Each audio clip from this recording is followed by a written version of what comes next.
Welcome to 21st Century Healing. I'm Michelle. I'm the owner of Eternal Being. We've got Marnie with us today.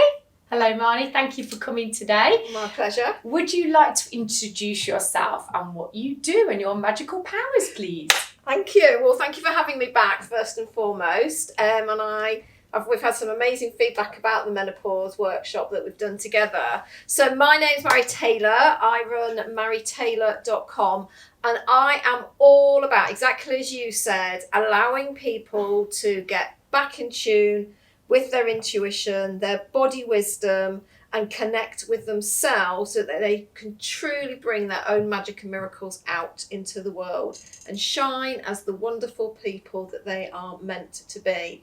And I do that in a number of ways, through coaching, through one-to-ones, through working with essential oils, through working with cacao. So, and again, that's going to be really pertinent to what we're sharing today. So there's a number of ways that people can work with me in order to allow them that space and time to truly reconnect and come home to themselves. So right here, right now, we spoke to each other a couple of weeks ago, and I rang you up and went, excuse me, Marnie, we've got a podcast coming up, but this is how I'm feeling. I think this is President. And you were like, yes, Michelle, it is. I've just come on my period, go through menopause and so on myself. So we have these dips and lows within the energy of the month. Yeah. So a lot of people in January want to go, do. What should we be doing, Marnie? What do you think is the best? I know the answers, but we're going to tell our audience this, yeah? Because telling people one thing and them going against what they're supposed to be doing, but it's putting it with science, and that's what we do.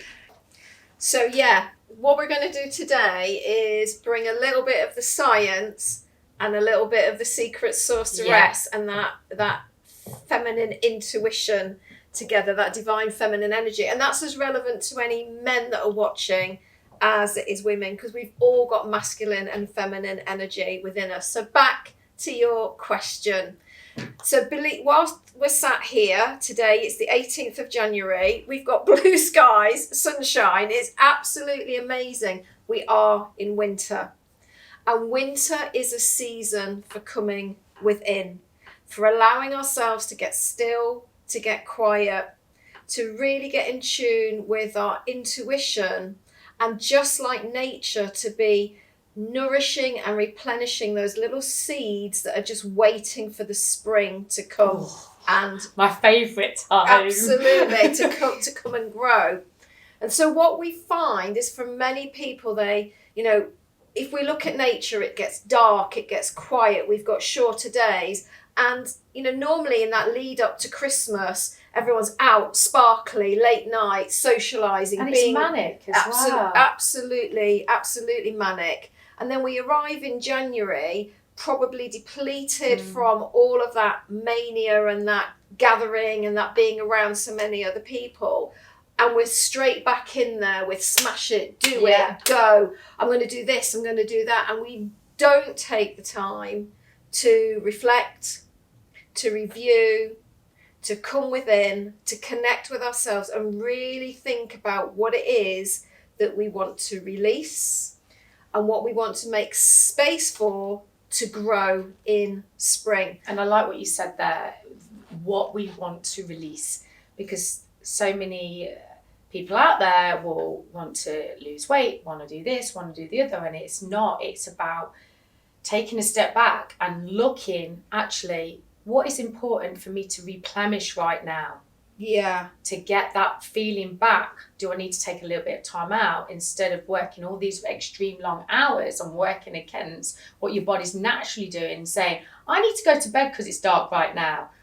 Absolutely. And one of the things, one of the biggest lessons I've learned myself, having been that superwoman, constantly doing, adding another layer on, adding another layer on, adding another layer on, is actually, until I'd done some of the work of releasing, maybe that's emotional trauma, maybe it's being softer and kinder to myself rather than adding to my to-do list, I was just adding another layer of doing on rather than releasing and stepping into being. And I know for, the super women, high achievers, alpha type people out there, it probably sounds really uncomfortable what we're saying and what we're sharing. But the winter season and that time of menses for women, which is our winter season, is that short period of time to go within, to get still, to be intuitive, to really connect with body wisdom. Because if we think about it, when we're having a period, we are releasing the uterine lining, and quite often loads of sticky, gunky stuff can come with that. Anyone who suffers with clotty, heavy periods will know that's not just a physical release. There's some emotional stuff going on there as well. And if we can allow ourselves some time to replenish, to be quiet and still in that time, when we come out of our period and move into our spring, which is that next phase of the menstrual cycle where the estrogen is starting to rise, the shoots are growing, we're getting stronger, we're rising, we're reaching up for that light. As we're reaching up for that light, just like the shoots of the plants and the trees, we are going to be even stronger. We will achieve more if we allow ourselves to replenish. So all those people who've set themselves, the 5 a.m, get up, go to the gym, blah, blah, blah, blah, blah, fantastic. Do that in that spring phase of your cycle, but honour your period, honour that time of menses, whether it's 3 or 7 days, to do a little bit of legs up against the wall or nature walks, or like you say, really get early bed, allow yourself a little bit of a lie-in, and then you get to that phase, that next phase, wow, you're going to be PBing, you're going to be lifting heavier, running faster, all the good things, but we're not flatlined. And that's how we treat ourselves. And a lot of exercise physiology, a lot of nutritional physiology is based on young male athletes aged 20 to 25. And then we broad brush it out against us, and we go against our own intuition, our own wisdom, and our own cycles. It's really interesting you say that. We go against what we're feeling. And it's about in tuning with what you're feeling and releasing what you're feeling, what needs to be released. So understanding your body clock, I think, is really important. And it's the same when it comes to detoxing. People think detoxing in January is the best time. It's the worst time. Yes, you can have treatments and so on, but when it comes to actual proper detoxing, you need to do it with the equinox. It's like Arnie's talking about spring, that is the equinox. That's the change of season. So when it comes to the equinox and so on, it's to do with the sunlight. So basically, it's light in the morning, it's easier to get up. Our bodies naturally want to wake up with light. The same in the evening time, we've got longer days. So when it comes to basically our body detoxing, January is the worst time to actually do a proper detox. And what I mean by that is a tailored detox. You can have colonics, you can have treatments to maintain and make sure that you're having those beautiful foods that are nice and nourishing to feed those body and feed them cells within the body. So when it comes to that sunlight, it basically thinnens our blood. So it's easier for our bodies to release the toxins. In the winter months, our blood thickens up. So if you're going on a juice program, what do you think is going to happen? Because your bodies are cold, it's going to stagnate. You're going to feel, excuse my French, you're going to feel and look crap. You might have this, and water fasting as well in the winter months. No. And you wonder why your colon's even going, we need it calm and relaxed. And that's really important, especially, you'll see this with men and women. They've ate too much at Christmas time. They've gone into this frenzy. I've got to get into the gym. I agree with going to the gym because I am I'm an exercise freak, but that keeps me maintained and keeps me healthy. But I have realised going through the menopause how important being nicer to my body is and not killing myself up, doing training, some weights maybe 2 or 3 times a week compared to what I was doing before, and having like those lovely long walks, being out in fresh air, getting that fresh air on your skin. Like you do, Marnie, going out into the water. First thing I do in the morning is I have a body brush the whole body, red hot shower, and then I go freezing cold to really pick up the lymphatic system. If I could have a plunge pool, I'd be really, really happy because my body's got older. I've got a lot of injuries. It warms me up before going into the gym, so I'm not like all seized up, even if I've done all my stretching. So it helps massively. But going back to like the cycle and so on, and understanding the right things to do at the right time is critical when you're managing your workload, isn't it, Marnie? Absolutely. And I'm really, really passionate about this. And when you were speaking to me, and we were like, shall we do this, shall we do that? I was like, let's start with understanding the cycle, because, we are at the start of a new year. Yes. And let's educate and empower, because, when you rang me and you're having your period, we're not in our creative phase. We're not wanting to be doing, videoing and podcasting and TikToking and reels. Yeah, totally. We want to be quiet and still within. So honour that. Yeah. Do that. Because there is a phase coming when you will be absolutely out there. I hate the word smashing it, but it always comes to mind. There are times of when we can be like, you're just going to be. We call it the production, lover. though, isn't it? Absolutely. So in your different stages, it's different types of production, and what I find is beautiful with the work that you do, Marnie, is that helping your clients to understand what works for them, because we are all different. Absolutely. We are all different, and understanding that it is okay. It is okay. Just realise when you're able to, and I think it's nailing it, to be honest. If you know how it works, wow, you've just been given gold dust. Absolutely. So if you think about it, period. So when you're having your period, quiet within, reflection, intuitive time. We call that the sorceress. That's that real inner connection, inner wisdom, having faith and trust. Then we move into what we call the warrioress phase. So this is our spring. Absolutely. That's my favourite one. Absolutely. But we've got to be really careful, because if we're in warrioress all the time, we burn out. But warrioress is our action phase. Yeah. She's the getting things done. She's the power. Then at ovulation, we move into lover. Now, lover's all about sensuality. She's about sexuality, but not sexy, not manipulative. But she's also the root of self-care. So isn't it interesting that after that period, that phase of warrioress and action, our bodies naturally take us into a phase of deep self-care, of beautification.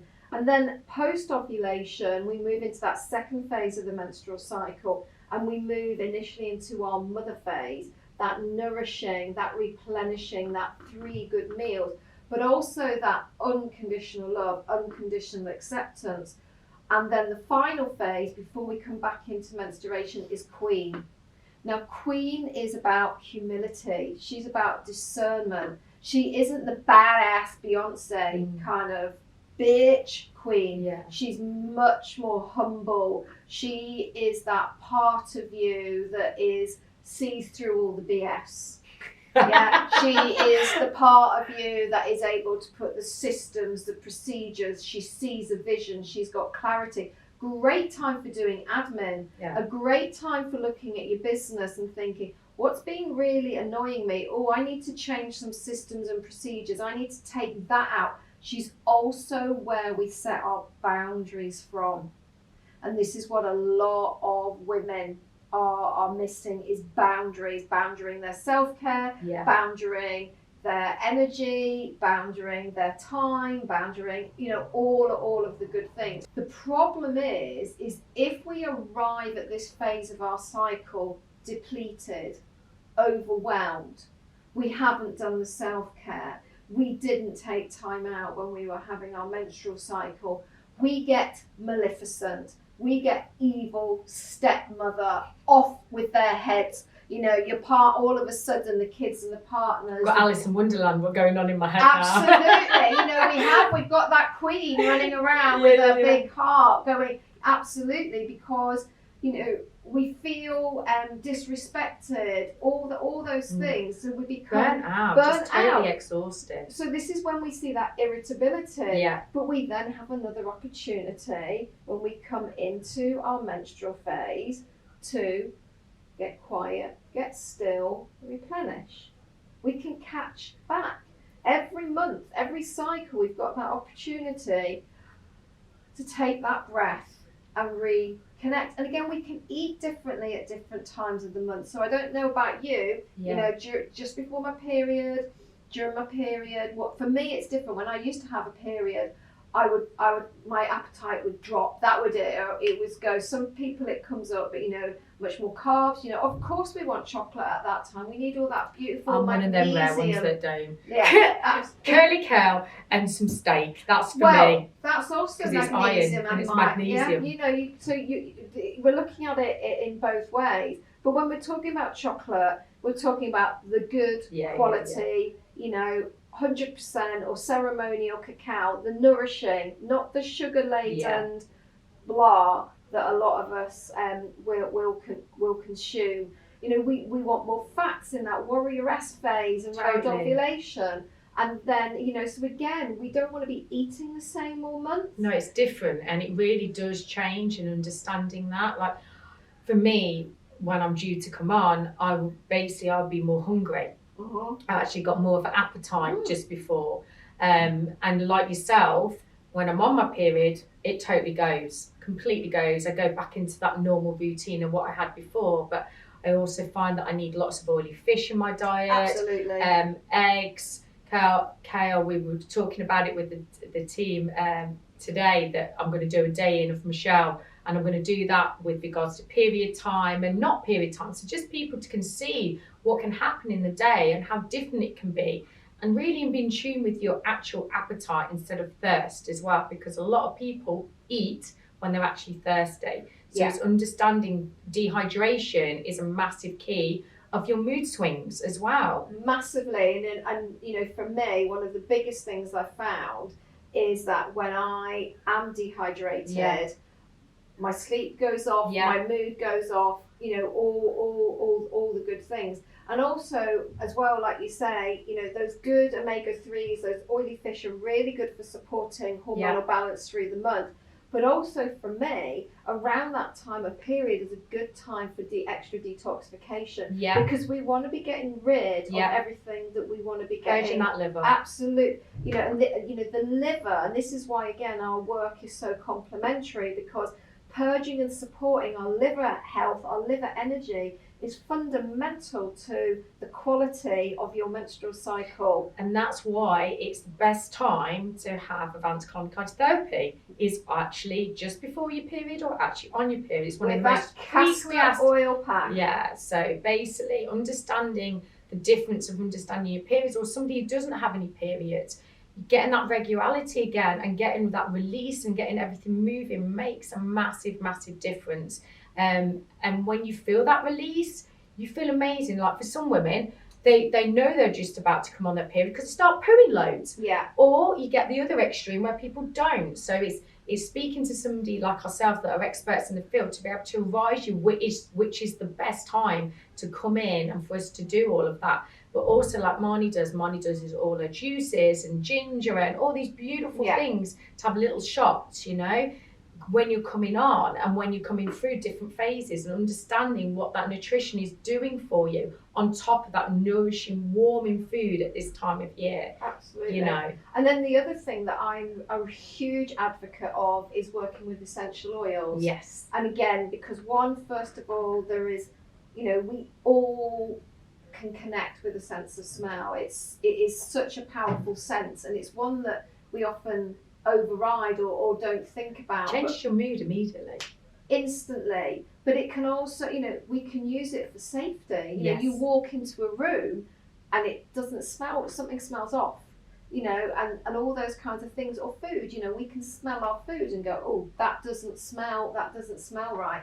But one of the beauties about working with essential oils, and again, this links into supporting our liver, and we talked about this on the last podcast, is overloading the liver with toxicants, with all those fake, you know, those xenoestrogens, all those fake smells, all those chemicals that particularly as women, although I have to say, with the sort of, I'll probably get the language wrong, so apologise, but the metrosexuality, you know, a lot of men now, don't they? They use skincare products, they get their eyebrows done, they get their tans done, they get their waxings done. So they're getting, you know, their hair care products, they're getting as many chemicals now.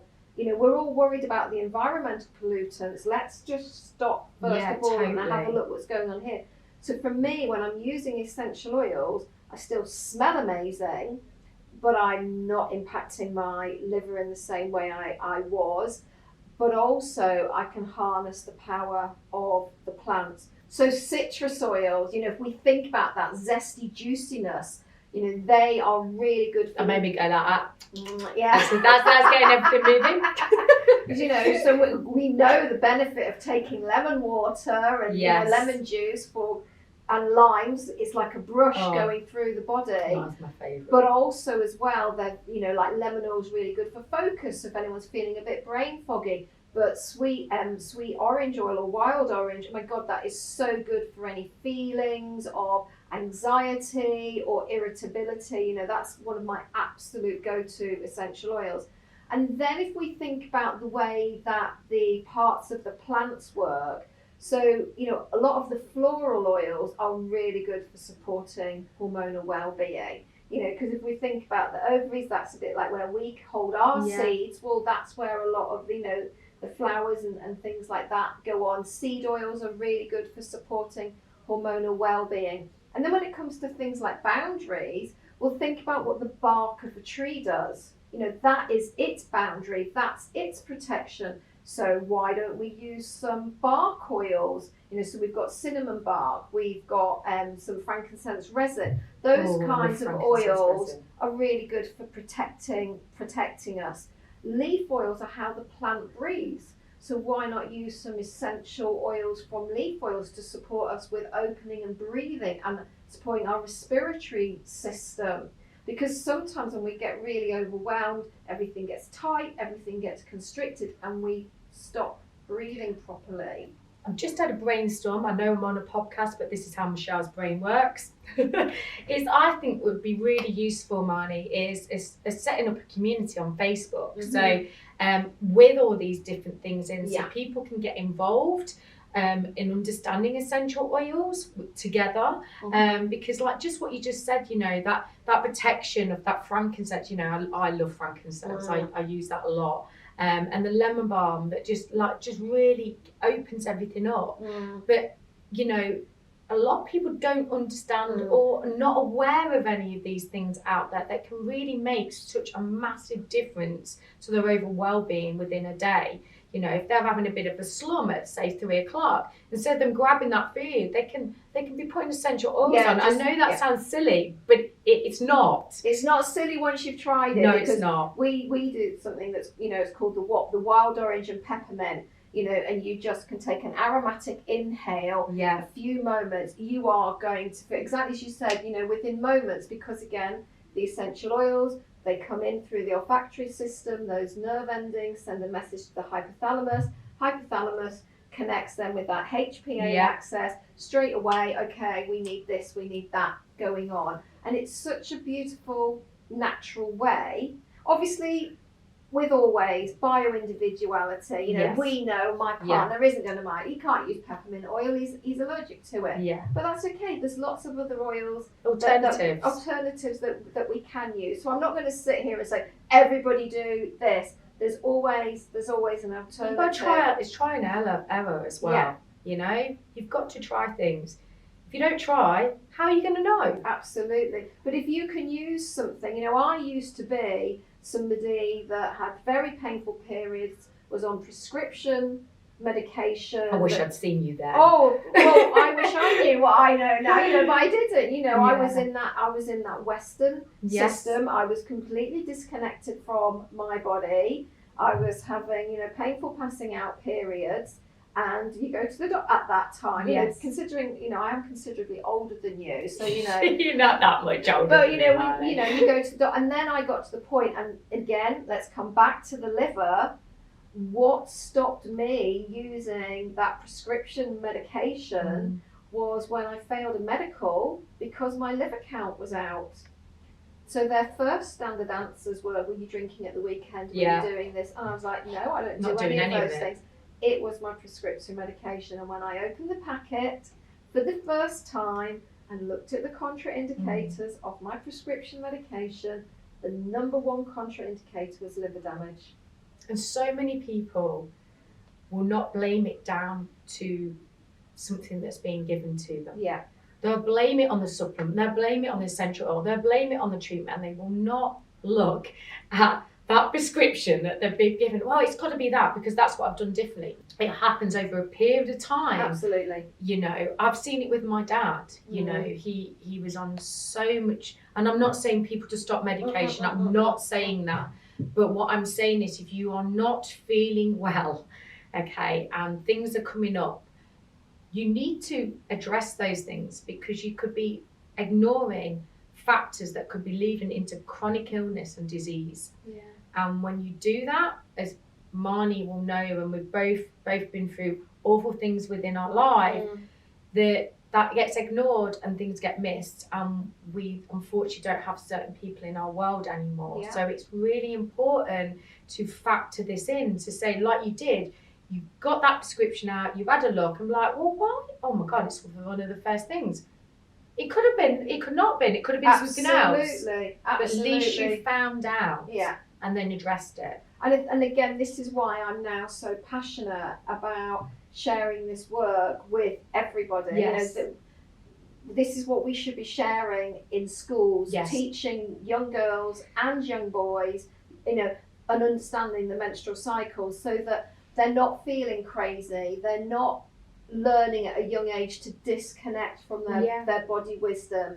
They're not being taught that it's an inconvenience to have a period. None of us would be here if women, you know, if women didn't menstruate. And so, you know, we started with with the menopause, but we need to backtrack. Yeah. Because PMS, so that queen week, you know, that queen phase, if you are constantly in Maleficent, then there's potentiality you are going to have a pretty rough ride through that perimenopause, menopause and beyond. So again, the more work we can do downstream, the more women we can talk to as they're coming into menstruation. But, you know, maybe early 30, you know, I said this the other day to somebody who was 36 and she says, no. I'm like, no, because you can put things right. You can start making some subtle changes. I'm not asking you to never drink alcohol again. No, God, no. It's about balance. To take the joy out. But let's understand it. Yeah, what it can do if you have too much of something, Absolutely. it's gonna make you feel absolutely shocking. And it's like my husband said to my daughter, and she, you know, she's gone through that stage. She's in that stage now, and he was saying it's really important. Mummy's the other end, and you've started this end to understand how mummy was to what she is, because that could possibly happen to you as well. Possibly, it is a possibility, and how understanding those feelings and the emotions coming on to those stages of that cycle, and how you are and how you're going to feel, because in school they're not taught any of this. Like you said, you know, when my daughter had the sex education talk, right, and she come back and myself and my husband had gone through, I know we're going a bit off tangent here, but I think it's relevant, and basically we said, how did it go? And she went, oh, well, I didn't learn anything there, did I? I learnt more from you and Daddy with the books that you gave me. They could have done with telling me more about my period. Yeah, and it was about that. It's always been historically about how to get pregnant or not get pregnant, which only happens for a few days a month. But then we demonise the whole rest of it. And understanding that cycle, but also if then, like, you know, she's got 2 younger brothers, understanding that she only could be feeling like this at this particular time, you know. Bless them, we put a little app and I'm following it, so she starts to understand her cycle. That's more than I ever had. And it's really important that husbands or boyfriends understand, or brothers understand, because it's not about making excuses. No, it's about honouring and allowing and accepting. Because particularly, you know, if you've got a teenage girl who's, you know, very body conscious, you know, all the social media, you know, she's got to look like this and she's wanting all those things, and she's not eating properly and she's starving her, you know, hands up, hello, let's just revisit my youth, you know, she's starving herself. One, she may lose her periods, which is obviously long-term health benefits, but 2, she may be having really painful periods because her body isn't getting any nutrients. There's no balance, there's too much sugar, there's not enough good fats. It's all, you know. And then it throws your gut biome completely out. Absolutely. And I've seen such a massive increase in the clinic with teenagers, boys and girls, and seeing the analysis that's come back from anxiety, depression, which is all affected by the gut bio, because if your gut bio is not there, say for instance you haven't got a particular gut bio that breaks down carbohydrate, proteins or fats, they're not getting nutrients. So then basically their hormones are going to be totally out of whack. They're either going to be really angry, emotional, or withdrawing. They can be very different to the individual, and that's where, you know, helping them understand that by having that gut analysis to see what's there, you can correct it. That's the beauty, you can correct it, and they can educate themselves to be the best, knowing their own inner body, which I think is the most beautiful thing in the world. You know, understanding that and being able to walk into life and being able to handle what's going on within your body. You can handle anything. So boys. Boys. Where do we start with boys? Well, it's not much different to girls, really, in a lot of ways when it comes to the changes within their body. Yes, it's different scientifically, but it's not different in the rush of emotion, anger, frustration, not knowing who they are, feeling lost in this world, and go on. So what were your recommendations and so on would be for essential oils and so on with regards to that, Marnie? Well, believe it or not, it's not going to be that much difference. The only difference being is obviously a lot of boys may not want to smell particularly floral. So, you know, again, bring in frankincense, sandalwood. Think about some of those. Vetiver is a beautiful root oil. Fundamentally, what we're looking to do is to help them to calm the frank down. And this can be in an oil burner. Absolutely. It can be in a room spray. It doesn't need to be spraying all over them. I know my little boy Biana, he's got his beads. He's a bit of a dude.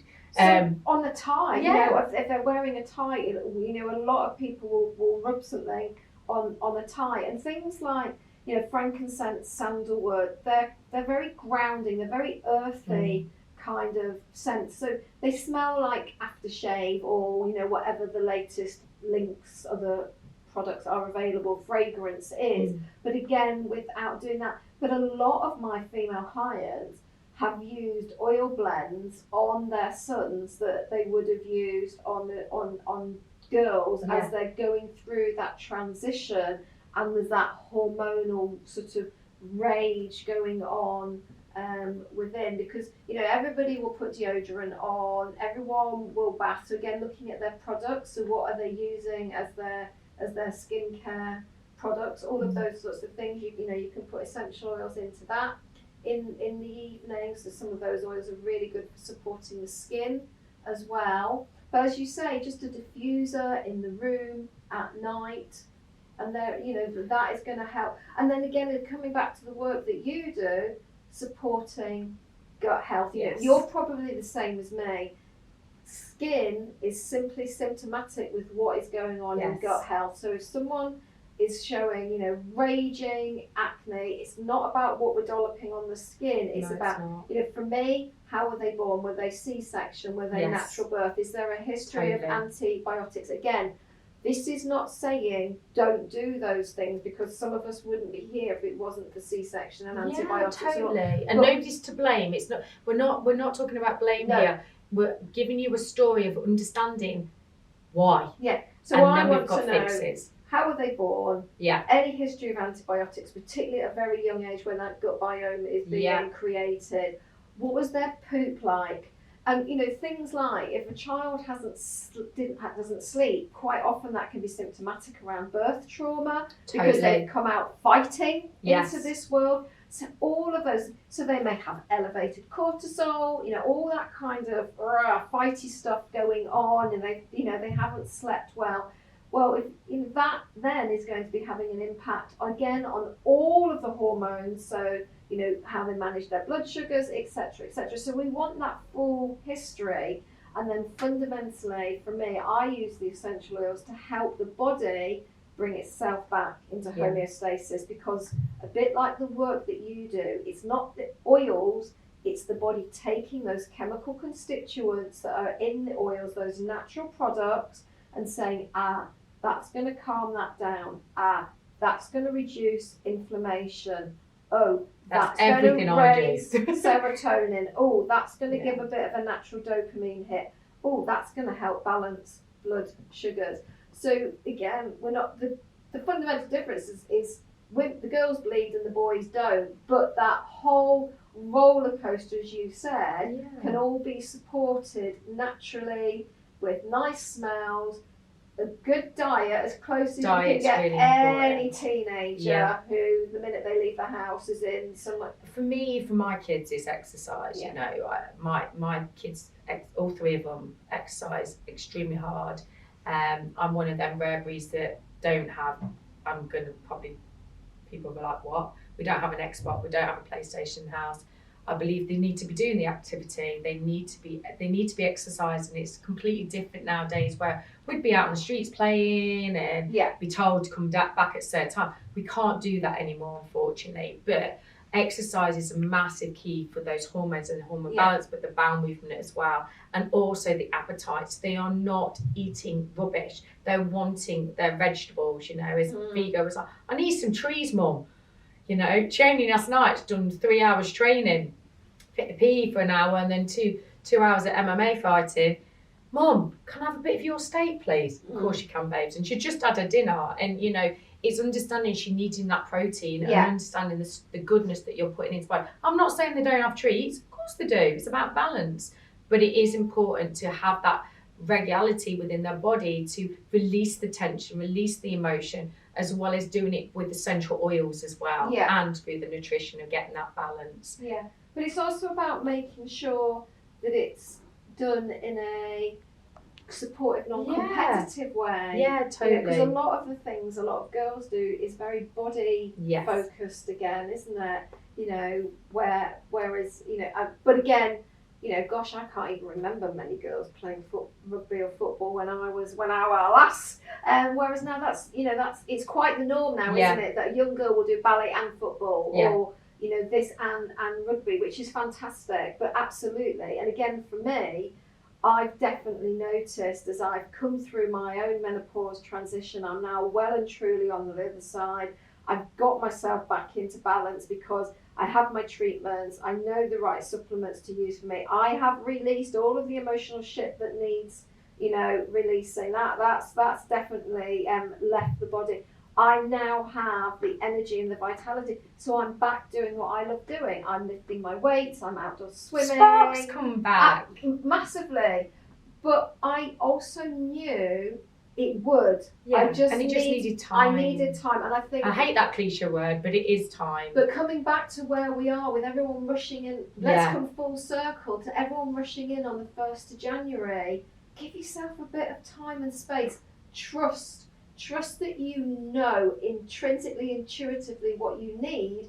But if it doesn't feel right at this point in time, let it go. Yeah. Do some of the other stuff that you do feel you can do, and then seek help. Absolutely, and then do what you need to do. Yeah, seek help. Because sometimes the help is simply a conversation like this, holding a mirror up. Yeah, it's not telling you know. Yeah, sometimes we need permission, don't we? We need permission to stop. We need permission to go. We need permission. Is it okay if I do this? Well, what do you want to do? And that's the thing. And that's the thing I've taught my children is understanding why.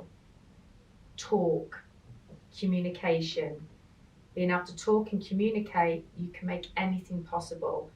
And being around people that you trust is really important to share that with. And that's why it's really beautiful that you run your groups and everything, Mairi. But you know, with the work that I do with kids within the clinic, with adults, elderly, and all sorts.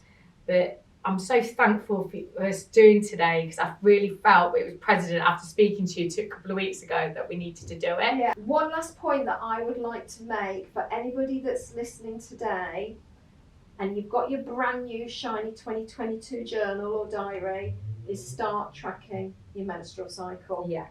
Start tracking, you know, and even if like me, you're on the other side, or maybe you're on contraception and you're thinking whatever, you know, we find a full moon or a new moon if you last night was a full moon, so we're still in its energy, but start tracking and notice for yourself What's your energy like? What's your mood like? What's your sleep around your period? What are you craving? What do you want to do physically and emotionally? Then what's it like for the next 28 days or however long your cycle is? Do that for at least 3 months. You will really then start to reconnect and get back in tune with your own and body understanding wisdom. what's working and what's not. So those things that you're writing down, and you're like, I would advise as well with Marnie's fantastic guidance and advice there, is write your emotion and feeling at the time. Absolutely. Because if you've gone and ate a load of stuff because you've needed to feed it, there's a reason why you're wanting to feed it. Explain how you feel and see the pattern. See the pattern in that behaviour and that cycle. And I would say this to men as well. Absolutely. You know, not just for people that are on the cycle, but understand the pattern in your behaviour with food, your emotions, your environment, your exercise, and you will see a pattern. And I think 3 months is a good indicator. And if you want to seek advice, go and see an expert. Definitely. But I do think it's nice to work things out on your own a little bit if you need to get that inner wisdom, and then you will have more trust in somebody when you go to meet them. Absolutely. You know, the reason I'm back lifting weights and really loving it is I've stopped intermittent fasting. I've gone back to eating 3 meals a day, and heaven forbid I'm eating carbs. I love carbs. Yeah, I'm like, it's that whole thing of something isn't working. Why am I following someone else's rules that are not working? It doesn't work for your body. Yeah. And anyway, that's right. That was what I think. I'm going to just say, everybody's body is completely different. There's good carbs out there, guys. Good carbs, very healthy carbs, but it's understanding our bodies and see an expert and work it with yourself as well. So guys, thank you for today. We look forward to seeing Marnie back again. You will find us that we're going to be, give us a little bit of time. We're going to be setting up a community on Facebook, looking at some of these things that we've been talking about, putting together essential oils, doing little workshops. There's going to be many exciting things that are going to be coming over in 2022. I'm very excited to get Marnie in my outdoor kitchen with the Gather Social team. So everybody have an awesome day, and we will see you in a few weeks' time.